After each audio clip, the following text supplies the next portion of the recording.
পর তো ভোটও চলে আসছে, এই মানে আর 2 মাস পেরোলেই ভোটের ঘন্টা অলরেডি বেজে গেছে। তারপর কবে এই রায়টা আসবে? এই জানুয়ারি মাসটাই খুব ভাইটাল মাস। আমার বিশ্ব শর্মা সরকার অলরেডি 8 পে কমিশন চালু করে দিল, কিন্তু এই রাজ্য সরকার তো গোটা ভারতবর্ষের যা যদি রাজনৈতিক ক্ষমতার বিন্যাস দেখেন, এটা বিজেপি একটা প্যান ইন্ডিয়ান ক্যারেক্টার হয়ে গেছে। বলেন যে বাংলাকে গুজরাট হতে দেব না, ইউপি হতে দেব না, তাহলে আপনারা গুজরাটের কথা বলছেন, আসামের কথা নমস্কার, আমি সুদীপ। আপনারা দেখছেন টাইমস অফ হিন্দু, আর আমার সঙ্গে রয়েছে এই মুহূর্তে সরকারি কর্মচারী পরিষদের সভাপতি শ্রী দেবাশিস শীল। টাইমস অফ হিন্দুতে আপনাকে স্বাগত। অনেকদিন পর আপনাকে ইন্টারভিউ নিচ্ছি। আপনার শরীরও মাঝে খারাপ ছিল, আপনি দ্রুত সুস্থ হন। প্রথমে এই ভগবানের কাছে প্রার্থনা করব, নতুন বছরের শুভেচ্ছা আপনাকে। কিন্তু যেটা আপনাকে প্রশ্ন, 2025 সালে দুর্গা পুজোর পরে আপনাদের ডিএ ঘোষণার একখানা রায়দানের মানে প্রবল সম্ভাবনা ছিল। 2025 সালটাই পুরো শেষ হয়ে গেল, 2026 সাল নতুন শুরু হয়ে গেল, এখনো তো ডিএর কোনো কিছু হলো না। তো ডিএর রায় ঘোষণা কবে হবে যদি আপনি আমাদের জানান। প্রথমে আপনাকেও আমি, আপনাদের টাইমস অফ হিন্দুকেও আমাদের সরকারি কর্মচারী পরিষদের পক্ষ থেকে শুভেচ্ছা জানাচ্ছি। ধন্যবাদ। পাশাপাশি আমি অসুস্থ ছিলাম ঠিকই, কিন্তু অগণিত সরকারি কর্মচারী, শিক্ষক, শিক্ষাকর্মী, পেনশনভোগী আপনাদের শুভেচ্ছায়, পরম করুণাময় ঈশ্বরের আশীর্বাদে আমি আগের থেকে অনেকটাই সুস্থ হয়েছি এবং আগামী দিনের লড়াইতে ঝাঁপিয়ে পড়ার জন্য মানসিক শক্তিও পাচ্ছি। এবার আপনি যে প্রশ্নটা করলেন, অত্যন্ত ন্যায়সঙ্গত প্রশ্ন, এবং সরকারি কর্মচারী, পেনশনার, শিক্ষক, শিক্ষাকর্মী প্রত্যেকেই প্রায় একটা হতাশার নিমজ্জিত হয়ে যাচ্ছেন যে কবে তাহলে জাজমেন্টটা বেরোবে। এতদিন আগে যে এখানে হিয়ারিং কনক্লুডেড হয়ে গেল, যেখানে রিটেন সাবমিশন বোথ সাইডে, সরকারের পক্ষ থেকে আমাদের, আমরা যারা পিটিশনার, অ্যাপ্লিকেন্টস, রেসপন্ডেন্টস, তাদের পক্ষ থেকে জমা পড়ে গেল, তারপরে আর এটা ফেলে রাখার কোনো কোশ্চেন ছিল না। সেক্ষেত্রে 3 মাস পেরিয়ে 4 মাস হতে চললো, এখনো পর্যন্ত আপনার জাজমেন্টের কোনো আমরা যা খবর জানতে পারছি না। সর্বশেষ আপনাদের সাক্ষাৎকারে বলেছিলাম যে, একটু জোর দিয়ে বলেছিলাম যে এবার হয়তো ডিসেম্বরে জাজমেন্টটা বেরিয়ে যায়, কিন্তু আমারও সেই কথাটার ঠিক না। আমি যে কথাটা বলি, আমি কিন্তু ওই হাওয়ায় ভেসে কথা বলি না, কিংবা পোর্টালে মিডিয়ার কাছে মুখ দেখাতে হবে বলে একটা কিছু, যে কোনো ভাবে একটা কিছু বলে মিডিয়ার কাছে নিজেকে তুলে ধরা, এরকম কোনো অভিপ্রায় নিয়ে আমি কোনো সময় রাইট দিই না। আমাদের দিল্লিস্থ উকিল এবং এখানকার উকিলদের সঙ্গে নিয়মিত যোগাযোগ করে যেটুকু জানতে পেরেছিলাম, তাতে তারাও আশার বাণী শুনিয়েছিলেন যে ডিসেম্বরে রায়টা বেরোতে পারে। হলো না। এবার আমি আবার যোগাযোগ করি, দুজন বিচারপতির মধ্যে একজন একটু অসুস্থ হয়ে পড়েছিলেন, ওটা আমাদের বললেন। আচ্ছা, বলছেন যে সুপ্রিম কোর্টে এসএলপি পড়া হয়ে গেছে, বিভিন্ন সময় হাইকোর্ট ট্রাইব্যুনালের রায় 2 জজ সাহেবের পড়া হয়ে গেছে, আমরা যে বক্তব্য রেখেছি, সরকার যে বক্তব্য রেখেছে, সেগুলো রেকর্ডেড হয়ে গেছে এবং এমনকি রায়টা পর্যন্ত আমার মনে হয় এদের 2 জজের সঙ্গে কথা বলে, নিজেরা পাশে কথা বলে তৈরিও হয়ে গেছে। এবার এটা ছাপিয়ে বেরিয়ে তারপর জজ সাহেব এটা পাঠ করবেন, সেই দিনটার অপেক্ষায়। কবে? হ্যাঁ, সেই জন্যই আমি নিশ্চিত করে কোনোদিন আপনাদের বলতে পারি না।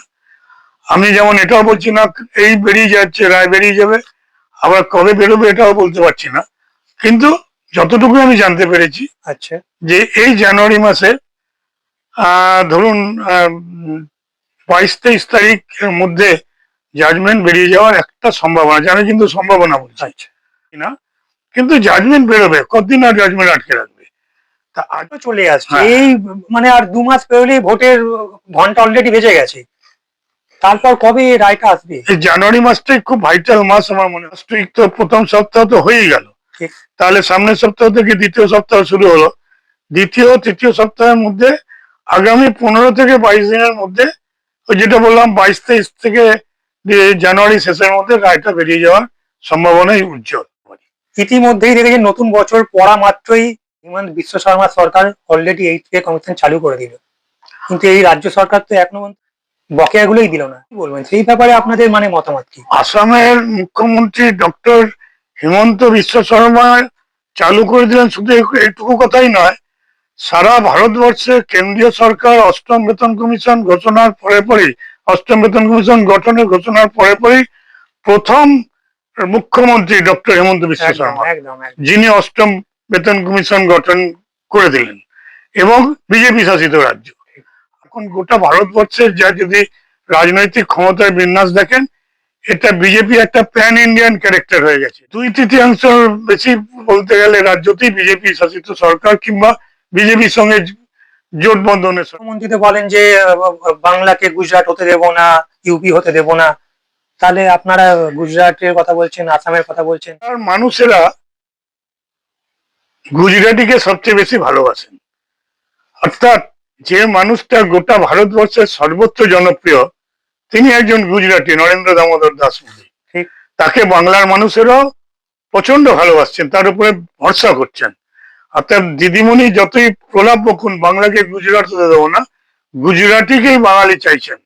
আর পশ্চিমবাংলায় পরিবর্তন আসন্ন, পরিবর্তন এবার হবেই। গুজরাটি নেতা যিনি আজকে বিশ্ব নেতা, ভারতের যশস্বী প্রধানমন্ত্রী নরেন্দ্র দামোদর দাস মোদীর হাত ধরেই পশ্চিমবাংলাতেও পরিবর্তন হবে। বলতে চাইছিলাম যে যে অধিকাংশ রাজ্যে বিজেপি ক্ষমতায়, নয়তো বিজেপি জোট ক্ষমতায়, আপনি দেখবেন পর পর বিজেপি শাসিত রাজ্যগুলো থেকে অষ্টম বেতন কমিশন গঠন হয়ে যাবে, মানে ঘোষণা হয়ে যাবে সব।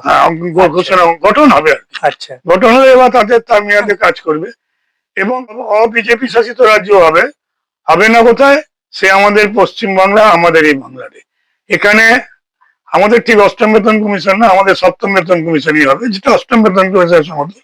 এবার জানুয়ারি মাস পড়ে গেল, নতুন ডিএর কোনো গল্প নেই।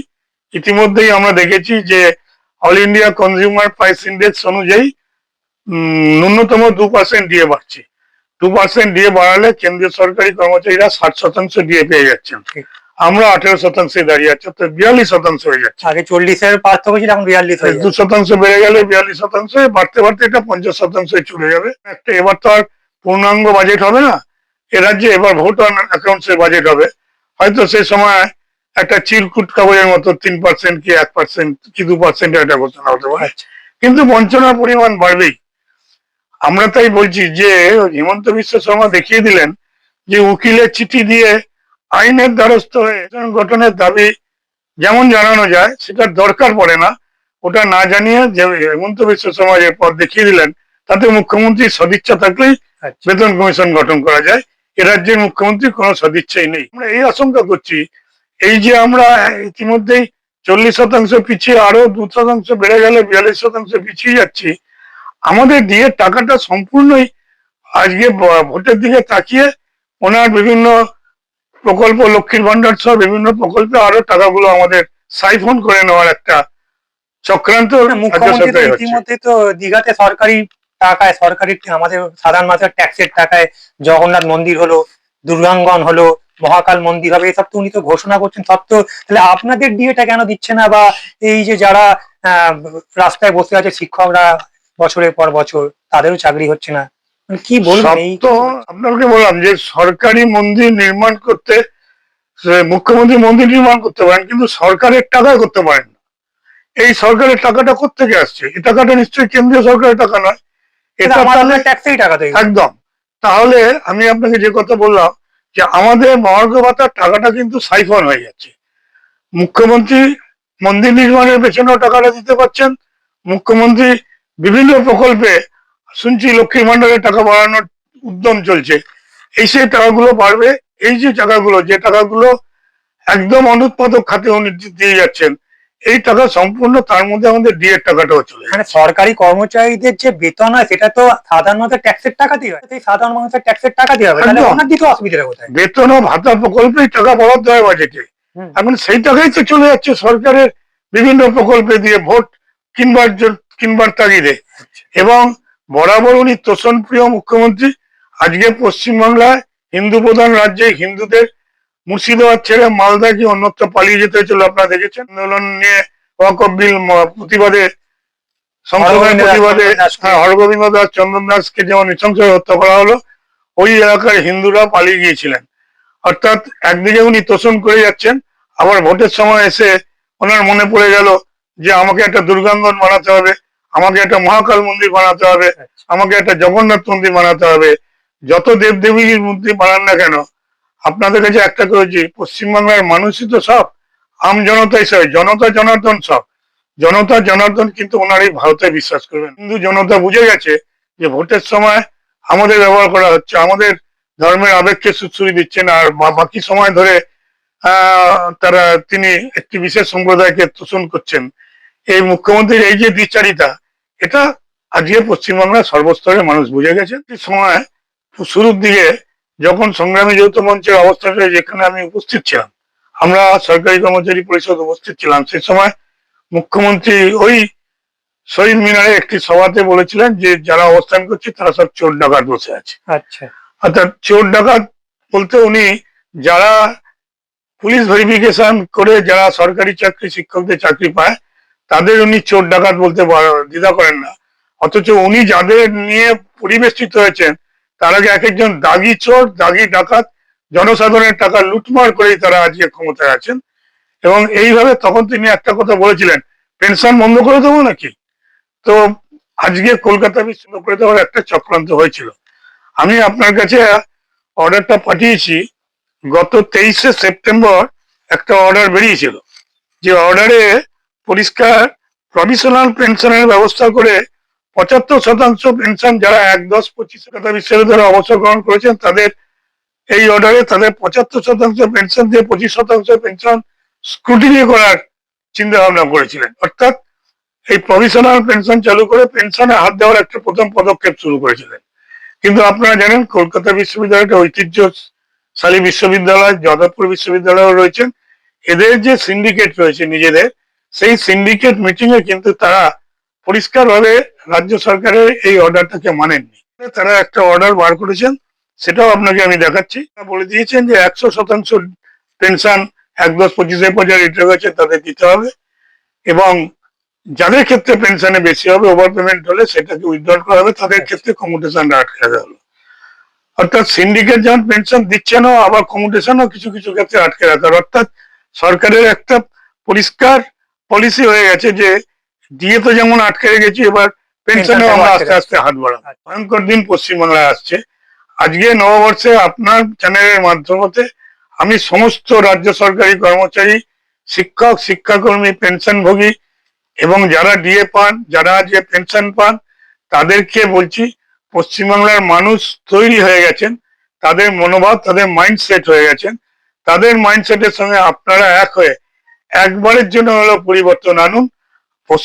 সারা ভারতবর্ষে যে দলটা ক্ষমতায় থাকছে, তো রাজ্যগুলিতে আমরা দেখতে পাচ্ছি যে কর্মচারীদের ডিএ নিয়ে, পেনশন নিয়ে আন্দোলন করতে হচ্ছে না। তো সেইভাবে পশ্চিমবাংলায় নববর্ষে আমাদের তরফ থেকে একটা রেজলিউশন হচ্ছে যে এবার আপনারা, নির্বাচন খুব সামনে এসে যাচ্ছে, এপ্রিল-মে মাসের মধ্যে এবার আর বেশি দফায় নির্বাচন হবে না। এসআইআর শেষ হলেই ওই ইলেকশন নোটিফিকেশন বেরিয়ে এবার আপনারা পরিবর্তন ক্ষমতায় আনুন পশ্চিমবাংলায়। তা না হলে রাজ্যবাসীর যেমন সর্বনাশ হচ্ছে, সরকারি কর্মচারী, শিক্ষক, শিক্ষাকর্মীদের বিরাট সর্বনাশ নেমে আসছে। চ্যানেলের মাধ্যমে আমি আজকে এই আবেদনটা রাখলাম। ধন্যবাদ দেবাশিস বাবু, আপনি এই আপনার মূল্যবান বক্তব্যের জন্য। আপনারা বললেন যে জানুয়ারি মাস শেষ হওয়ার আগে আগে ডিএর একটা রায়, একটা প্রবল সম্ভাবনা আছে, কারণ 25 সাল শেষ হয়ে গেল হলো যখন, এইবারে সম্ভাবনা আছে আপনাদের। এটাই মানে আপাতত দেখা যাক কবে কি হয়। ধন্যবাদ।